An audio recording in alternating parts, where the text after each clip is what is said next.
கனடாவின் டொரண்டோவிலிருந்து தனது 3 பிள்ளைகளுடன் அமெரிக்காவின் புளோரிடா நோக்கி பயணிக்க இருந்த ஒரு தாய்க்கு ஏர் கனடா விமானத்தில் நேர்ந்த அநீதி தற்போது பெரும் பரபரப்பை ஏற்படுத்தியுள்ளது.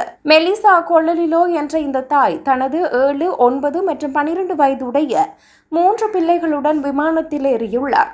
அவர்கள் முன்பதிவு செய்திருந்த ஆசனங்களில் ஏற்கனவே வேறொரு தம்பதியினர் அமர்ந்திருந்தனர்.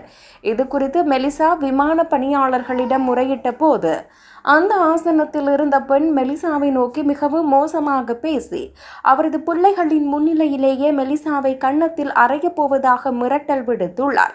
தனக்கும் தனது பிள்ளைகளுக்கும் பாதுகாப்பு இல்லை என பயந்த மெலிசா விமான ஊழியர்களிடம் மீண்டும் பாதுகாப்பு கோரியுள்ளார்.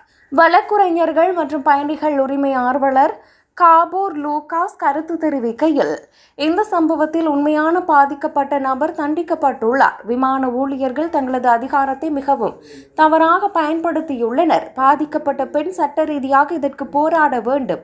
விமான பணியாளர்கள் அச்சுறுத்தல் விடுத்த பெண்ணை எச்சரிப்பதற்கு பதிலாக விமானத்தை மீண்டும் நுழைவாயிலுக்கே கொண்டு சென்று பாதிக்கப்பட்ட மெலிசாவையும் அவரது பிள்ளைகளையும் விமானத்திலிருந்து அராஜகமாக இறக்கியுள்ளனர். இதனால் அவரது பிள்ளைகள் விமான நிலையத்திலேயே அழுது தவித்துள்ளனர். அப்போது அங்கு வந்த அமெரிக்க எல்லை பாதுகாப்பு அதிகாரிகள் அழுது கொண்டிருந்த பிள்ளைகளுக்கு தின்பண்டங்கள் மற்றும் குளிர்பானங்கள் வழங்கி ஆறுதல் படுத்தியதுடன் ஏர் கனடா அதிகாரிகளுடன் பேசி 9 மணித்தியாலங்களின் பின்னர் அவர்களை அடுத்த விமானத்தில் அனுப்பி வைத்தனர்.